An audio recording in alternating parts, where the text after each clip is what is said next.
네, 그러면 이제 주님의 기도하고 시작하겠습니다.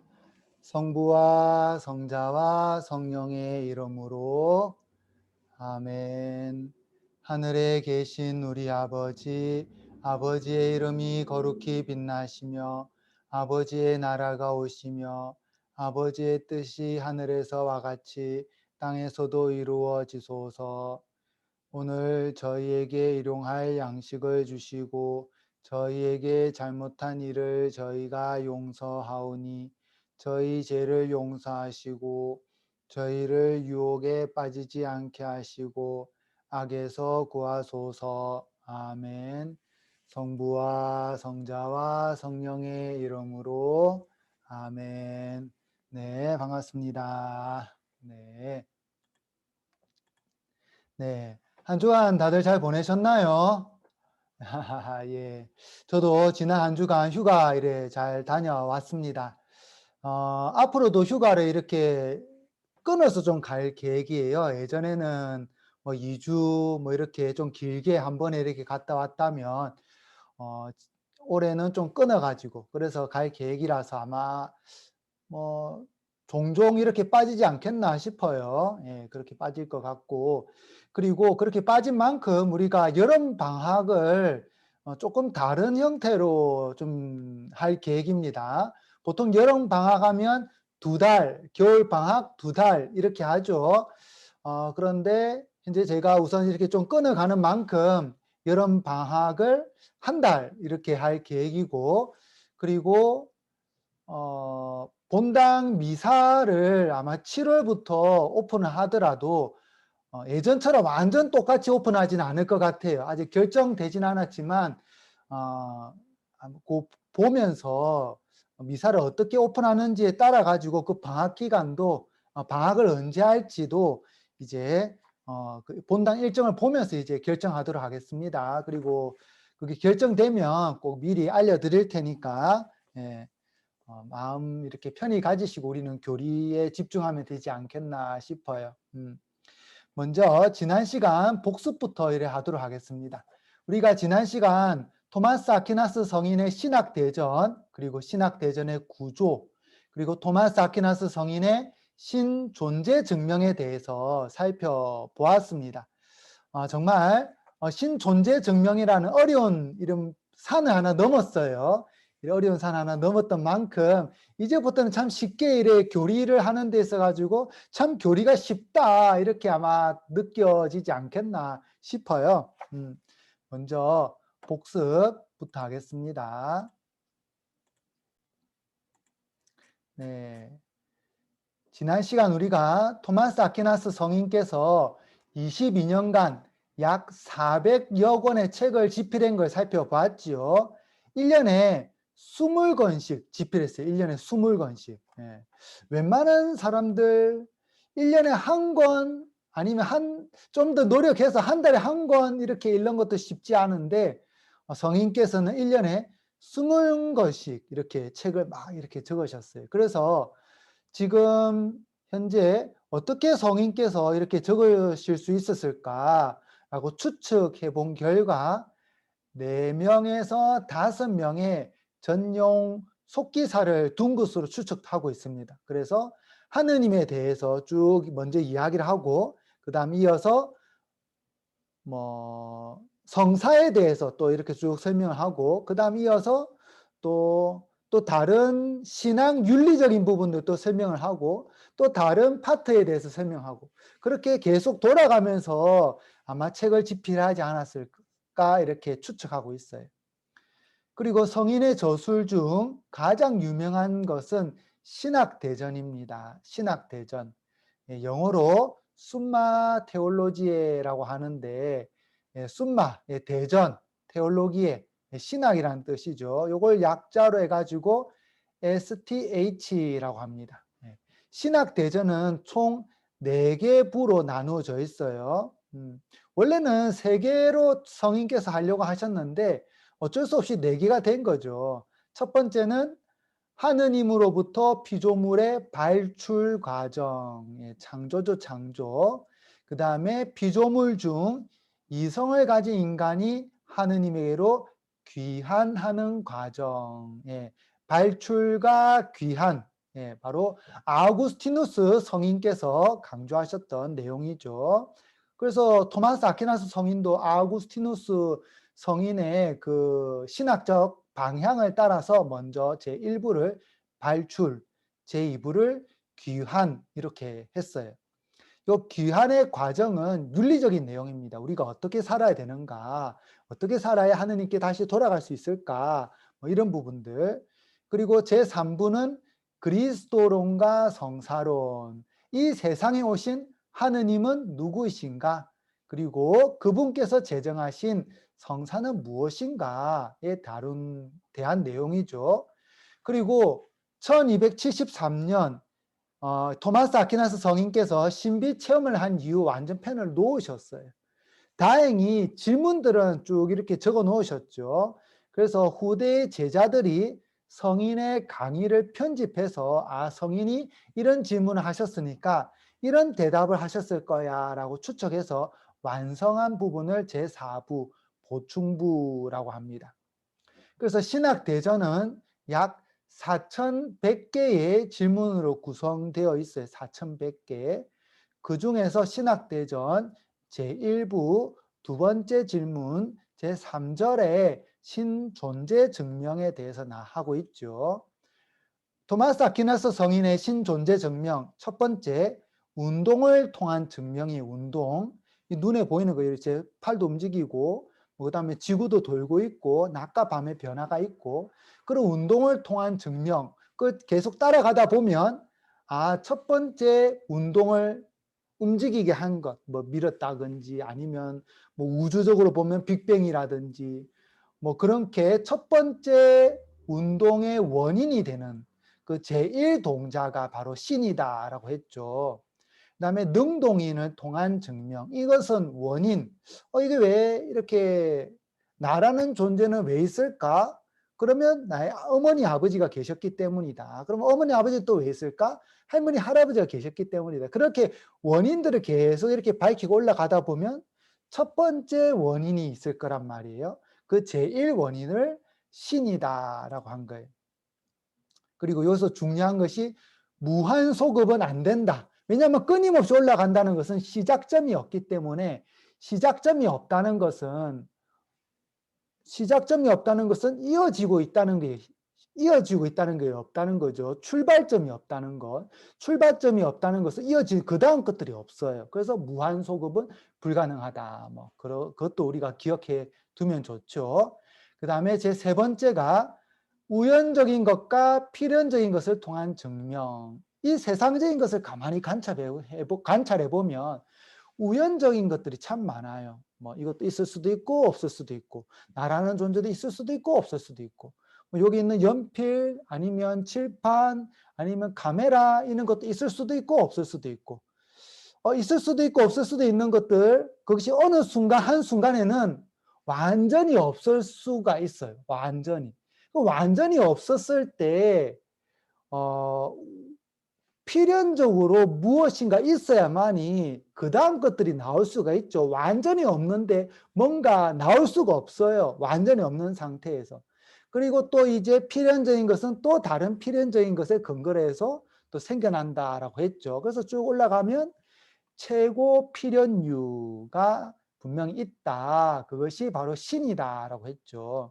그래서 이 첫 번째, 두 번째, 세 번째 이 세 가지 방법을 칸트는 우주론적 신존재 증명이라고 했어요. 왜냐하면 이 원인들 아니면 운동에 시작하는 것들 아니면 필연적인 것들 계속 거슬러 올라가면 결국 우주의 시초까지 거슬러 올라가게 되기 때문이죠.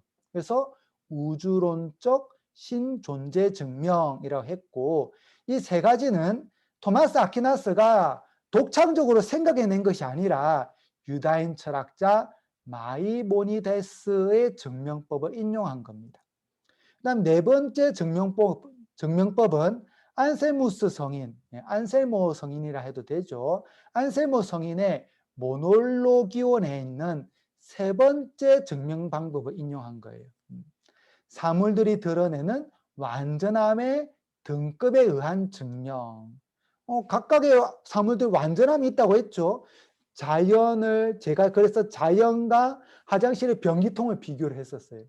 자연을 보면 참 아름다운데 변기통을 보면 아름답다는 느낌이 안 들어요. 똑같은 사물인데 왜 이런 완전함의 차이가 나고 나만 느끼는 것이 아니라 각 사람들마다 다 느껴요.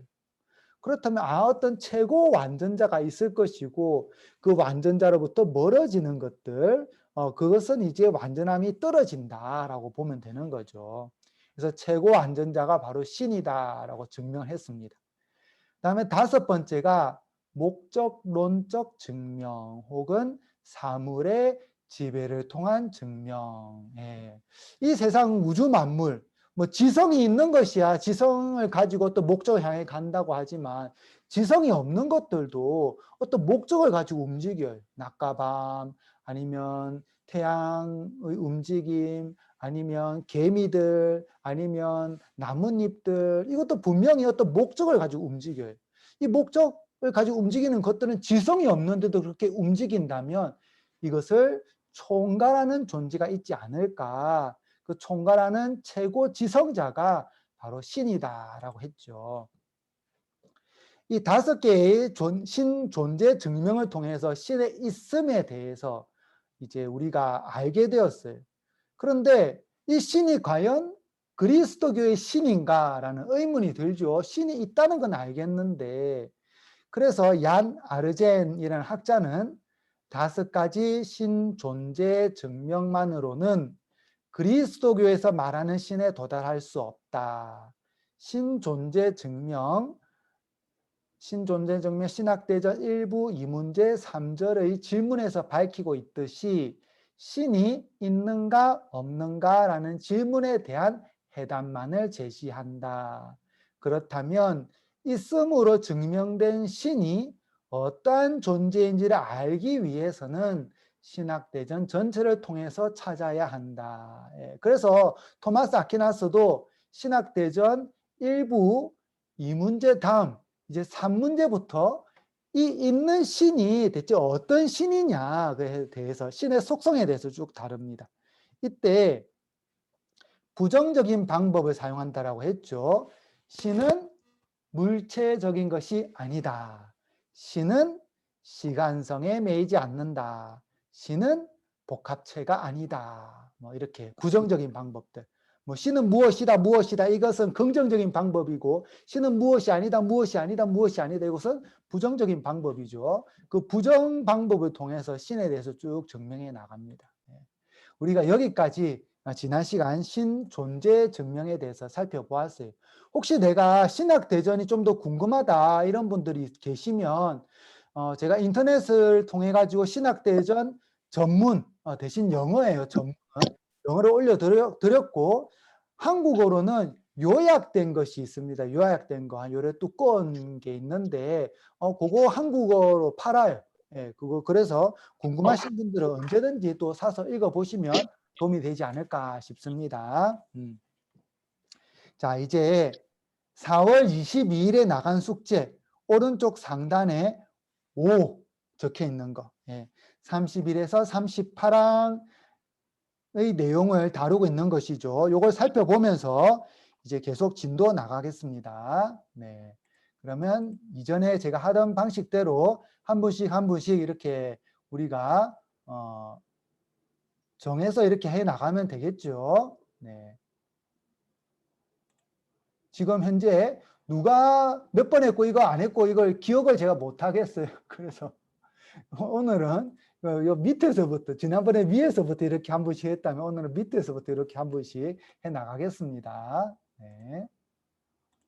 네, 아드리아나 자매님. 네. 3번 문제죠. 33항은 인간이 하느님의 존재에 대해 인식할 수 있는 방법을 제시하고 있습니다. 33항에서 예로 들고 있는 인간을 통한 하느님의 인식 방법 4가지는 무엇인가요? 첫째, 진리와 아름다움을 향한 개방성. 두 번째, 윤리적 선에 대한 감각. 세 번째, 자유와 양심의 소리. 네 번째, 무한과 행복에 대한 갈망. 네, 감사합니다. 너무 잘 맞춰주셨어요. 네. 그러면 한번 교재를 볼까요? 자, 네. 여기 있죠. 인간을 통한 방법이. 그 전까지는 세계를 통한 방법이에요. 세계를 통한 방법. 이게 좀 어려웠죠. 31항과 32항. 요거 설명하는데 거의 한 달이 걸린 것 같아요. 네. 요거는 인간을 통한 방법은 우리가 자주 경험하기 때문에 조금만 설명을 하면 금방 이해를 하지 않을까 싶어요. 우선 요 보면 진리와 아름다움을 향한 개방성, 윤리적 선에 대한 감각, 자유와 양심의 소리, 무한과 행복에 대한 갈망 등으로 뭐 또 다른 것들이 또 있죠. 갈망 등으로 인간은 하느님의 존재에 대해 스스로 묻는다.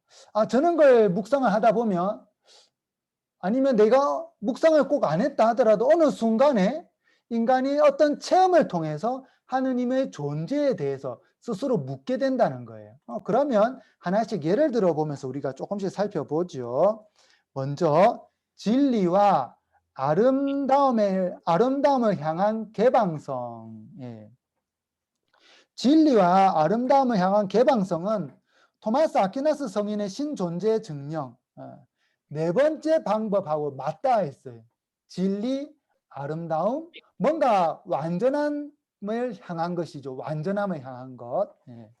그래서 제가 예를 들은 게 너무나도 아마 쉽게 여러분들께 다가왔지 않겠나 싶은데 자연과 화장실 변기통 그리고 또 지난 시간 제가 또 든 게 성숙한 사람과 미숙한 사람. 그래서 성숙한 사람은 어려움을 잘 이겨내고 그리고 주변 사람들과 조화를 이루면서 다 함께 나아가려고 해요. 하지만 미숙한 사람은 조화를 못 이뤄요. 혼자 자기 고집을 부리고 뭐 자기가 늘 옳다고 이야기를 하고 뭐 그렇게 부딪힐 것이 많은지 꼭 티격태격 싸워요. 분열을 자주 일으키죠. 그런 사람들 딱 보면 성숙한 사람은 좀 더 하느님을 닮아 있다라고 우리가 그냥 느껴요. 이거 그냥 느껴요. 그냥 뭐 정의를 내릴 필요도 없어요. 근데 미숙한 사람을 보면 참 자기 고집대로만 산다. 그런 사람은 분명히 하느님을 안 닮아 있는 건 아닌데 좀 하느님하고 좀 거리가 있는 그런 모습들을 보여주죠. 이처럼 인간 근저에는 네, 그리고 사람은 좀 더 아름다운 것, 좀 더 성숙한 행동을 추구하려고 합니다. 이것은 나만 느끼는 것이 아니고 거의 모든 사람이 다 느끼고 있는 것이죠. 그렇다면 인간 근저에는 더 아름답고 더 성숙한 것을 향한 끌림이 있으리라고 봅니다. 그 끌림 가운데서 우리는 하느님의 존재에 대해서 스스로 질문을 던지게 되는 거죠. 하나씩 적으면서 해볼게요. 네. 자. 진리와 아름다움을 향한 개방성.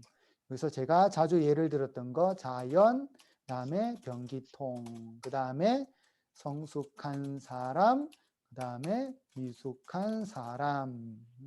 보통 기준이 있는 것도 아닌데 모든 사람이 이걸 느껴요. 그냥 자연스럽게 느껴요. 그러면 인간 근저에는 더 아름답고 더 성숙한 것을 향한 끌림이 있다는 거예요. 끌림. 예. 이 끌림 가운데에서 이제 하느님 존재에 대한 질문을 스스로 한다는 거죠. 이 끌림 가운데에서 하느님 존재에 대한 질문을 하게 됩니다. 하게 됨. 예. 34망에서도 그렇게 하고 있죠. 이 네 가지 등으로 인간은 하느님 존재에 대해 스스로 묻는다. 그래서 이 진리와 아름다움을 향한 개방성 때문에 하느님을 찾는 사람들이 있어요. 대표적으로 아우구스티누스 성인, 뭔가 끊임없이 진리를 찾고자 했죠. 그래서 마니교에 빠지기도 하고. 예. 그래서 대표적인 인물이 아우구스티누스 성인이라고 할 수 있겠네요. 그다음에 윤리적 선에 대한 감각. 그다음에 윤리적 선에 대한 감각. 예. 윤리적 선에 대한 감각도 이거 쉬워요. 대표적인 예가 마더 데레사 수녀님, 그리고 또 아프리카 수단의 이태석 신부님. 예. 이 수녀님과 신부님의 삶을 딱 묵상해 보면 어떻게 저렇게 자신의 삶을 온전히 투신해서 선을 실천하며 살아갈 수 있을까? 분명히 사람이 생각하는, 그냥 내가 일상적으로 생각하는 선을 넘어서는 무엇인가가 있는 것 같다라고 자연스럽게 생각하게 되죠. 자연스럽게. 억지로 해라 안 해도 그냥 좀 놀라면서 생각을 하게 돼요. 그러면서 우리는 여기에서 또 하느님 존재에 대해서 자연스럽게 질문을 던지는 것이죠. 이 두 분의 삶을 보면 인간적인 선을 넘어서는 것에 대한 끌림이 있고, 자연스럽게 이 끌림 가운데에서 하느님 존재에 대한 질문을 하게 됩니다. 네. 그다음에 세 번째, 자유와 양심의 소리. 이 자유와 양심의 소리는 많은 분들이 여기에 해당되지 않을까 싶어요. 자유와 양심의 소리. 네. 자유와 양심의 소리. 우리가 사람은 누구나 자유롭게 살고 싶습니다. 자유롭게. 그런데 내가 자유롭게 산다고 해서 옆에 사람의 자유까지 침해하면 돼요? 안 돼요? 안 돼요. 어떻게든 서로가 어느 정도 정해놓은 규율, 아니면 어떤 관념, 아니면 어떤 전통, 아니면 어떤 법규를 지키면서 내 자유를 누려야 돼요. 그런데 자유롭게 살다 보면 그게 안 될 때가 있죠. 그래서 법규를 넘어선다든지 아니면 사람들이 정해놓은 어떤 틀을 넘어서게 되면 양심의 가책을 느끼게 됩니다. 양심의 가책을.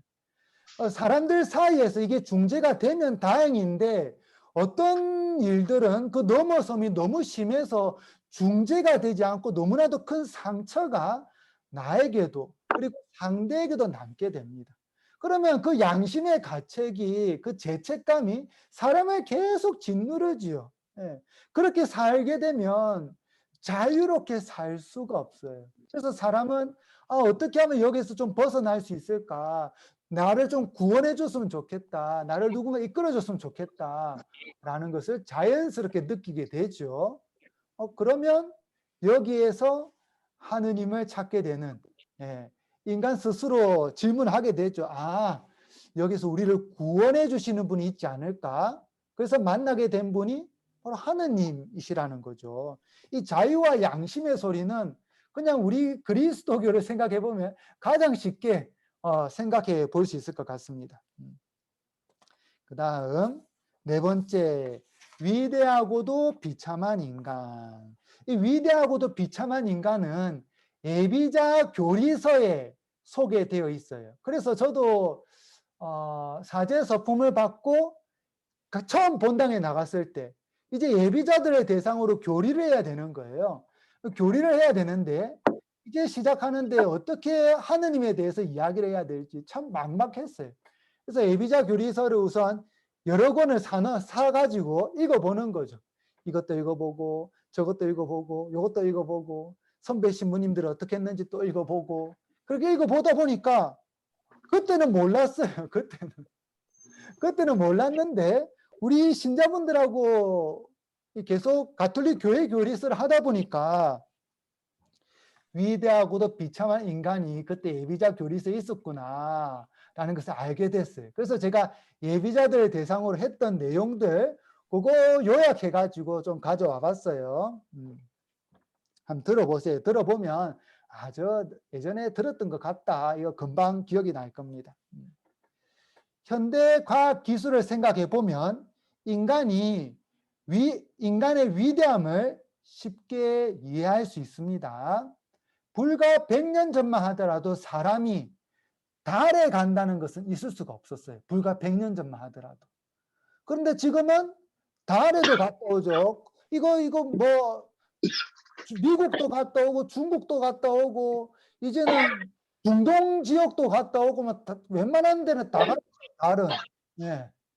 근데 이제는 네, 잠시만 음소거 하겠습니다. 네. 네. 네. 그런데 이제는 달에만 단순히 가는 것이 아니라 화성에 사람들이 어떻게 하면 살 수 있을까? 그 이주 계획까지 세우고 있습니다. 이주 계획까지. 그리고 일론 머스크라든지 뭐 또 아마존 제프 베이조스 같은 사람은 뭐 민간 로켓을 계속 쏘고 있어요. 그래가지고 이제는 뭐 비행기 타고 가듯이 우주 여행하겠다. 뭐 그렇게까지 계획 세우고 있죠. 그것만 보더라도 참 얼마나 현재의 과학 기술이 발전했는지도 알 수 있어요. 뭐 이것뿐만이 아니라 카톡을 하면 클릭만 하는 순간 한국에 있는 친구들이 금방금방 연락을 받아요. 그리고 인공심장도 만들어, 인공심장. 예, 인공심장도 만들고 스텐트 박는 것도 뭐 그렇게 어렵지 않아요. 몇십 년 전만 하더라도 스텐트 박는다면 큰일 난 것 같았는데 이제는 뭐 스텐트 박는 사람 뭐 심심치 않게 봅니다. 이처럼 사람은 마음만 먹으면 얼마든지 삶을 윤택하게 만들고 못하는 것이 있는가 하는 생각이 들 정도입니다. 분명히 과학기술은 우리들에게 많은 혜택을 주었고 사람이 얼마나 그렇게 많은 것을 할 수 있는지를 증명해 내었어요. 하지만 과학기술이 아무리 발달했다 하더라도 모든 문제를 해결해 준 것은 아니에요. 과학이 발달했다고 해서 내가 지금 행복한가요? 꼭 그렇지 않아요. 예. 행복은 2000년 전에도 문제였고 지금도 문제였고 2000년 후에도 문제일 것 같아요. 아무리 과학기술이 발전해도 이 행복은 뭔가 과학기술만으로 안 돼요. 그 다음에 인간이 저지르는 범죄들 2000년 전에도 문제였고 지금도 문제였고 앞으로도 문제일 거예요. 이 과학기술이 발전해도 안 돼요. 분명히 삶은 윤택해졌어요. 그리고 식량도 아주 많아졌어요. 그런데 부자인 국가에서는 뚱뚱해가지고 살이 쪄서 문제예요. 하지만 부자가 아닌 가난한 나라들은 먹을 것이 없어서 삐쩍 말라가요. 그래서 사람들은 또 자신들이 가지고 있는 그 기술들을 제대로 활용하지도 못합니다. 전쟁 때 사용하지, 또 테러 때 사용하지, 뭐 곳곳에서 문제가 돼요. 그래서 제가 언제 때 통계인지는 정확히 기억이 안 나요. 한 2년 된 것 같아요. 2년, 3년 된 것 같아요. 미국에서 어떤 일이 있었냐면 미국 교실에서 죽는 총기 난사 때문에 미국 교실에서 죽는 학생들 수가 전쟁터에서 죽는 미군들이 죽는 수보다 더 많대요. 그만큼 사람은 자신들이 가지고 있는 이 기술들을 제대로 활용을 못해요. 참 큰일이죠. 학생들이 어떻게 전쟁터보다 더 위험한 곳에 지금 다니고 있다는 게 현재 미국의 현실이에요. 이것은 그냥 전 세계만 거시적인 이야기, 큰 이야기뿐만이 아니라 내 자신을 보더라도 마찬가지예요. 내 자신. 내 자신도 뭔가 또 목표를 향해서 막 노력해가지고 공부를 해가지고 아니면 운동을 해가지고 내 건강을 유지해서 뭔가를 이루었어요. 그래서 야, 그때는 참 좋아요.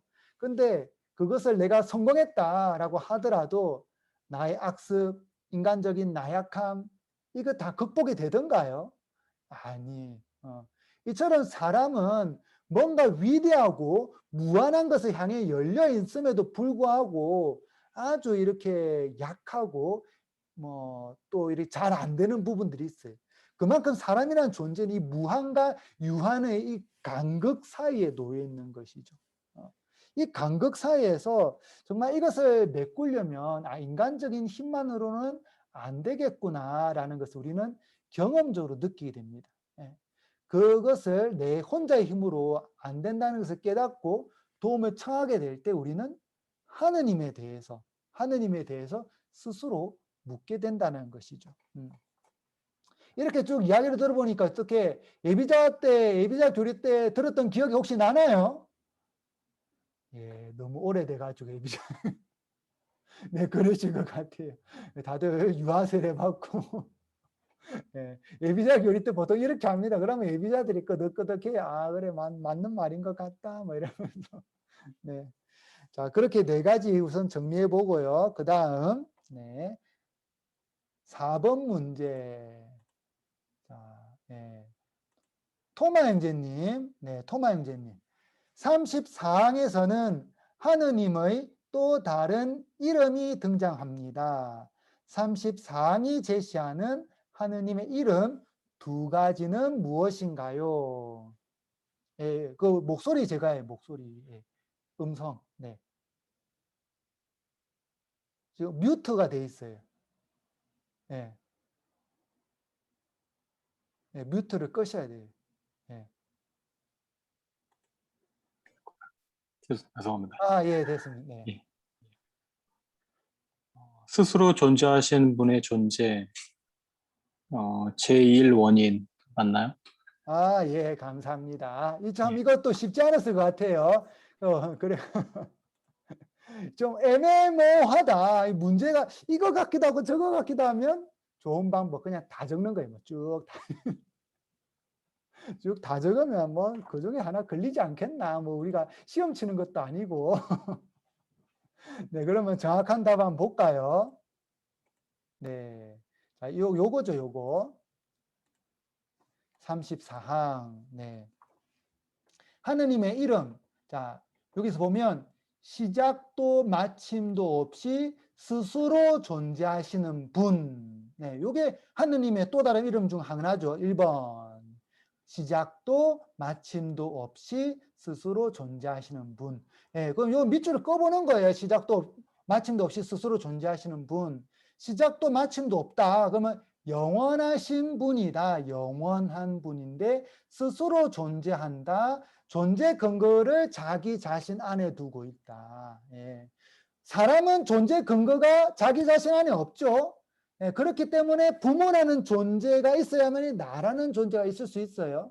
그래서 사람은 자신의 존재 근거를 타인에게 두고 있지만 하느님은 당신 존재 근거를 자기 안에 두고 있어요. 예, 그래서 사람이라는 존재 자체가 이것만 딱 보더라도 뭐 겸손해질 수밖에 없어요. 내 존재 근거가 내 안에도 없는데 마치 내 안에 있는 것처럼 잘나가지고 미리는 사람들이 꼭 있어요. 보면 그러면 안 됩니다. 그다음에 두 번째는 요거죠. 제1원인이며 최종 목적인 실제. 예, 실제로 존재한다. 그거죠. 실제. 제1원인. 제1원인 많이 들어봤어요. 제1원인. 토마스 아퀴나스 성인의 두 번째 신존재 증명이죠. 두 번째 신존재 증명. 거기서 제1원인이라고 했어요. 제1원인. 네, 그 다음에 최종 목적. 목적적 존재 방법. 뭐 다섯 번째 증명이죠. 네, 이걸만 보더라도 앞에 우리가 좀 제대로 배워야 요 34항을 읽으면 떠올릴 수가 있어요. 이거 그 토마스 아퀴나스 성인의 두 번째 증명 방법에서 하느님에 대해서 이야기한 거고, 요거 다섯 번째에서 얘기한 거고, 이렇게 딱딱 떠올릴 수가 있어요. 안 그러면 요 34항 읽는데 무슨 말씀을 하시는 건지 뭔가 좋은 가르침을 주실 것 같긴 한데 정말 어렵습니다. 예, 안 그러면 진짜 읽는 것 자체가 어려워요. 읽는 것 자체 제가 봐도 이거는 그 다음 네. 자, 그 다음에 네. 이쪽으로 한번 내려가셨네요. 네. 네, 가브리엘 형제님. 네. 다음 빈칸을 채우세요. 예, 가브리엘 형제님. 네. 이제 인간은 자신의 능력으로 인격적인 하느님의 존재를 깨달을 수 있다. 하느님의 존재에 대한 증거들은 신앙을 준비시킬 수 있으며 신앙이 인간의 이성에 어긋나지 않는다는 것을 깨닫도록 도와줄 수 있다. 예, 이상입니다. 감사합니다. 정확하게 문제 푸셨어요. 네. 요거는 빈칸 채우기니까 이렇게 읽어보면서 딱딱 이렇게 넣으면 되죠. 그럼 하나씩 볼까요? 다시. 네, 여기 35항. 네. 인간은 자신의 능력, 나의 능력으로 된대요. 예. 우리가 나의 능력으로 우리가 지난 한 달간 꼬박 요거 했었죠. 요거.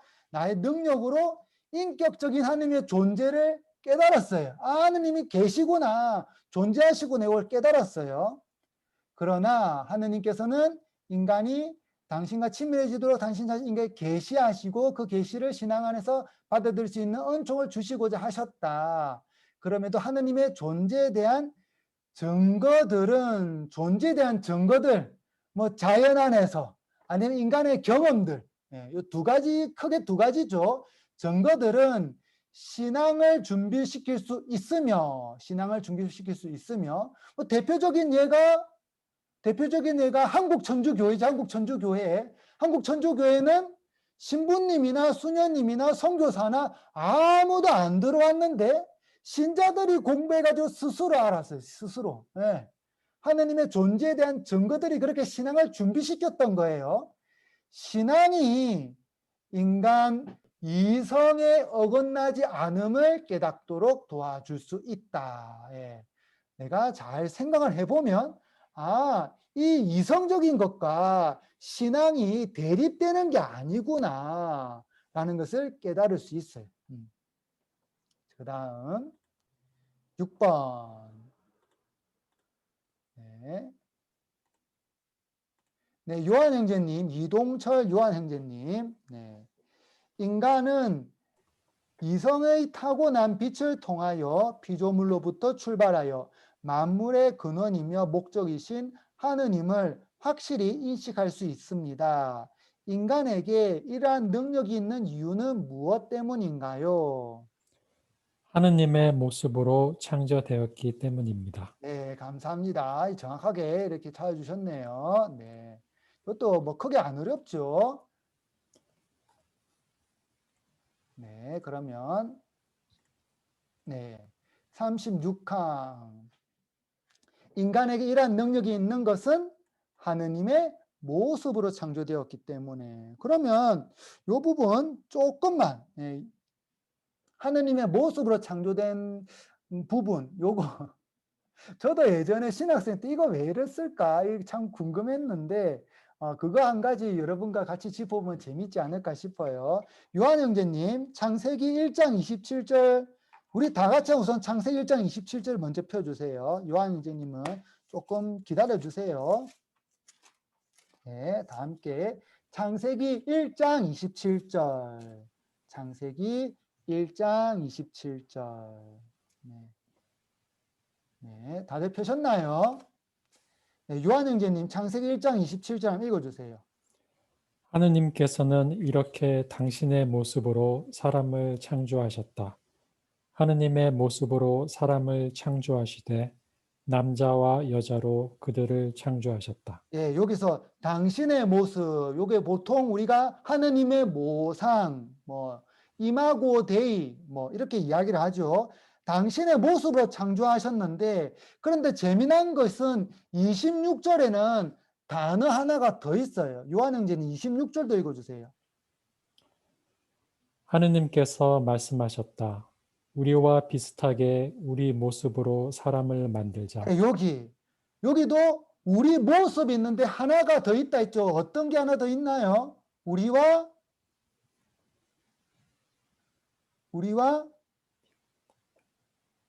비슷하게. 비슷하게. 단어 하나가 하나 더 있. 단어 하나 더 있다 하니까 조금 헷갈릴 수도 있을 것 같아요. 무슨 단어가 하나 더 있지? 이렇게. 네, 우리와 비슷하게. 제가 신학생 때 이걸 묵상하면서 위에는 우리와 비슷하게 우리 모습으로 만들자 해놓고서는 27절에 가서는 우리 모습으로 사람을 만들었다. 그럼 비슷하게는 어디 가버린 거야? 이게 제일 궁금했어요, 신학생 때.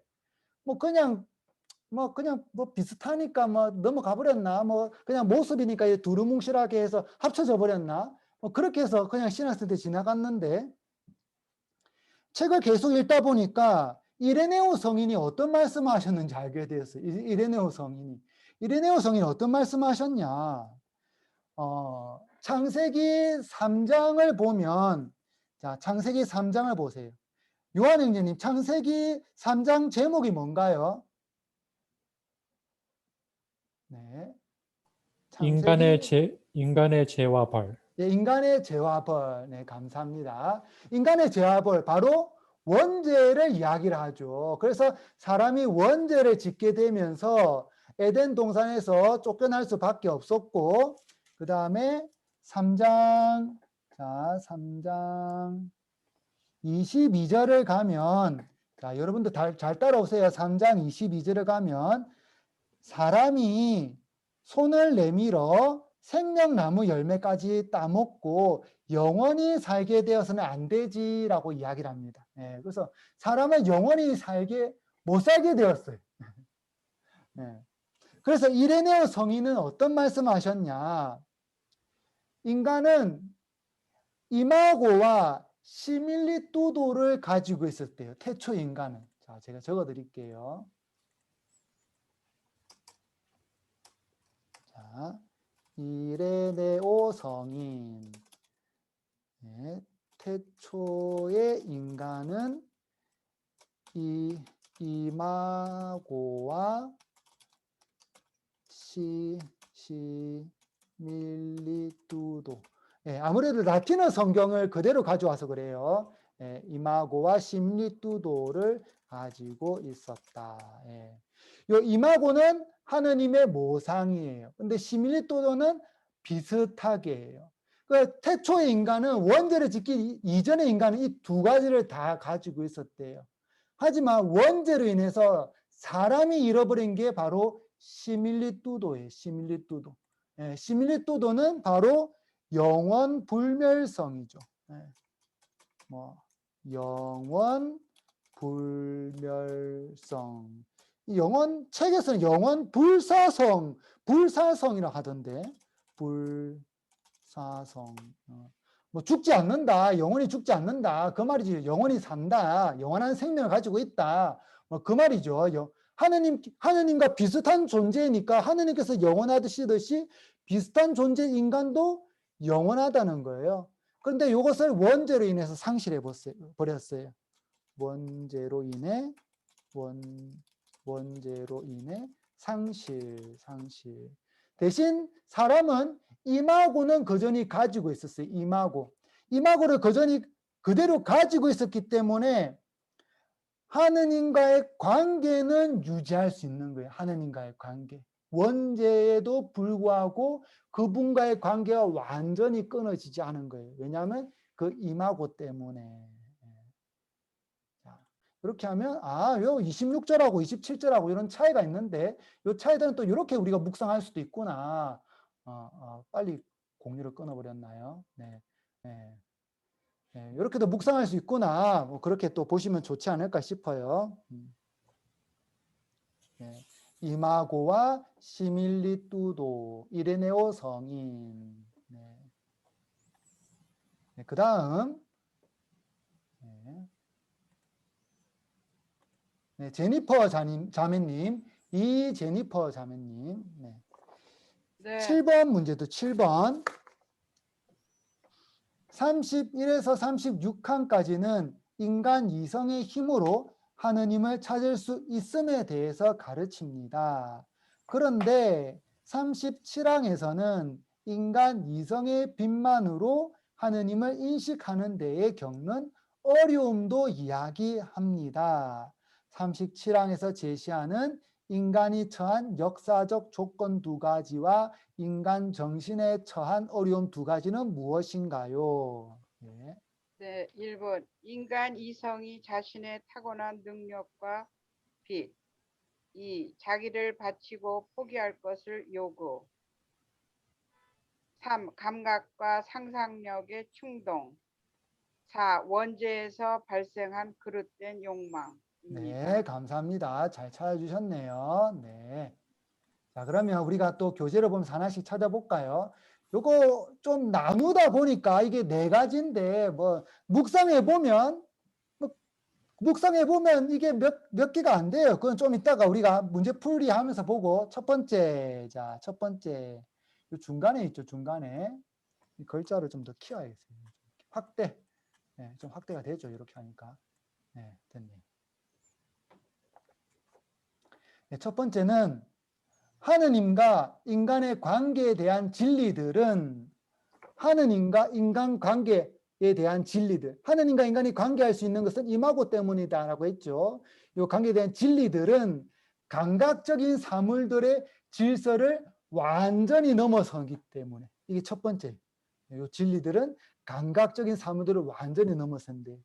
두 번째는 이러한 진리들이 구체적인 행동에 적용되고 삶을 형성하게 될 때에는 자기들이 자기를 바치고 포기할 것을 또 요구, 내 자신을 포기할 것을 또 요구를 해요. 그래서 포기하기 어렵죠, 우리가. 그다음에 3번은 그 다음에 나오죠. 이 같은 진리들을 얻기 위해서는 인간의 정신은 감각과 상상력의 충동뿐 아니라 충동 때문에 감각적인 어떤 충동들, 상상력의 충동들, 이 충동뿐, 이 3번이죠. 충동뿐 아니라 원죄에서 발생한 그릇된 욕망들로 어려움을 겪습니다. 이 4번. 요 네 가지. 이렇게 나뉘면 참 어려운데, 요거를 좀 두루뭉실 묶어가지고 어떻게 정리할 수 있냐 하면, 우선 감각적인 현실이 있어요. 감각적인 현실. 자, 적으면서 볼까요? 우선 감각적인 현실. 이 감각적인 현실에서 중요한 것들, 돈, 권력, 명예, 자리, 뭐 직위, 뭐 비슷한 말들이지만 뭐 이런 것들이 중요해요. 이 감각적 현실에서. 그런데 하느님을 따르는 데 있어서는 하느님은 이 감각적인 현실을 넘어서죠. 감각적인 현실을 넘어서는데 하느님을 따르는 데 있어서 중요한 것은 뭐 겸손, 낮춤, 자기 포기, 뭐 이런 거예요. 내 뜻이 아닌 하느님 뜻. 이런 거 따르려다 보면 어떻게 돼요? 충돌이 일어날 수밖에 없어요. 이 세상 안에서는 돈, 권력, 명예, 자리, 직위 높은 것들이 중요해. 높이 올라갈 수 있어요. 그런데 하늘에 따르면 계속 낮아져야 돼. 내 자신을 낮추면서. 그러니까 자꾸 충돌이 일어나는 거예요. 충돌이. 그럼 이럴 때 어떻게 해야 되냐? 이럴 때 그냥 무조건 하느님의 말씀을 지켜야겠습니다. 무조건 지킬 수 있으면 좋지만 무조건 지키다 보면 정말 이 험악한 세상 안에서 희생양이 되기에, 내 자신이 희생되기에 아주 좋습니다. 무조건 지키려다 보면. 그래서 희생되고 상처 입고 힘들고 얻어 터지고 하다 보면 신자들이 깨닫게 되죠. 그때 가서 하느님의 말씀을 지키기 참 어렵구나. 안 되겠다. 뭔가 좀 하느님 말씀은 그냥 좋은 걸로 만족해야지.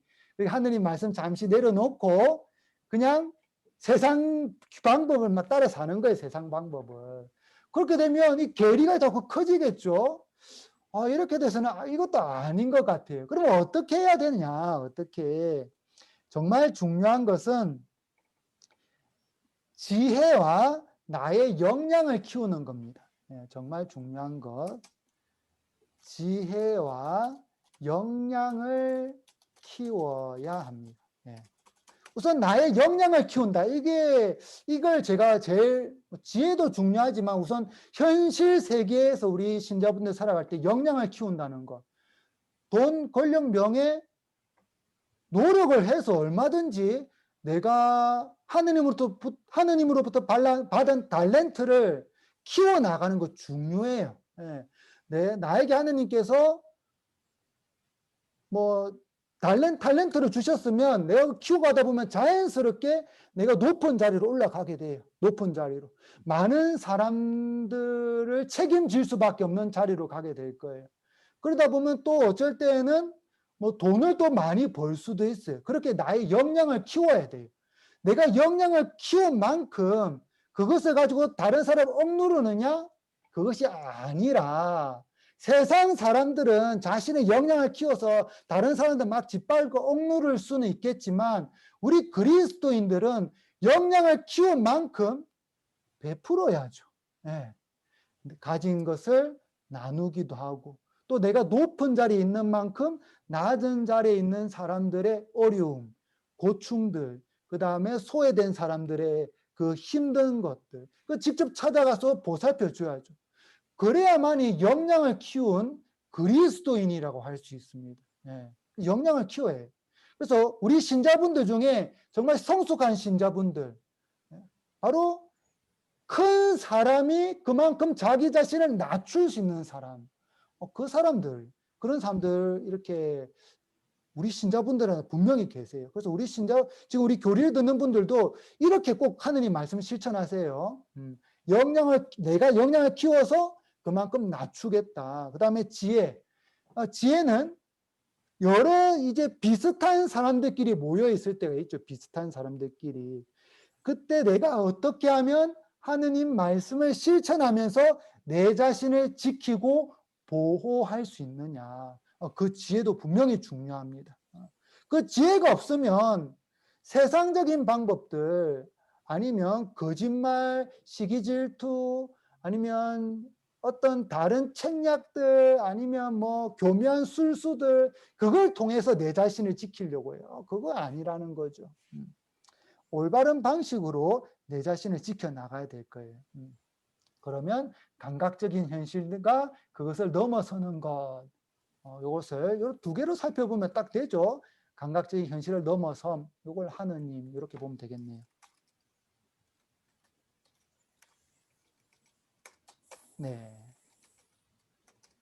그다음에 지혜와 역량 키우기. 역량 키우기. 예. 이게 답이다. 예.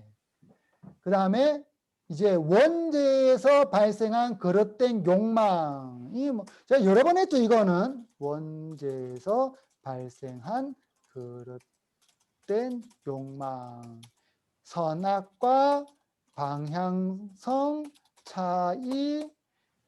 제가 이거는 교리 때도 했었고 강론 때도 했었고 다른 모임 때도 했었고 이거는 몇 번씩 한 것 같아요. 이거 우리 신자분들. 그래서 저거는 기억이 납니다. 이렇게 돼야 됩니다. 혹시나 기억이 안 나면 카톡을 넣어주세요. 혹시나 기억이 안 나면 그러면 제가 또 다음 기회에 뭐 오늘 아니고 오늘 벌써 50분이에요. 뭐 너무 여러 번 해가지고 이거는 제가 다음 기회에 한번 짚어드리겠습니다. 자, 오늘 여기까지. 자, 혹시나 여기까지 했는데 궁금한 거나 질문할 사항 있나요? 네, 없는 것 같습니다. 네. 그러면 강복드리고 마치겠습니다. 성부와 성자와 성령의 이름으로 아멘.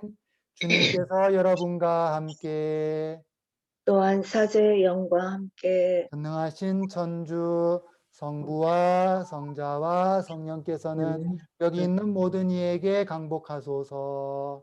아멘. 성부와 성자와 성령의 이름으로 아멘. 수고하셨습니다. 감사합니다. 다음 주 또 8시에 뵙도록 하겠습니다. 네.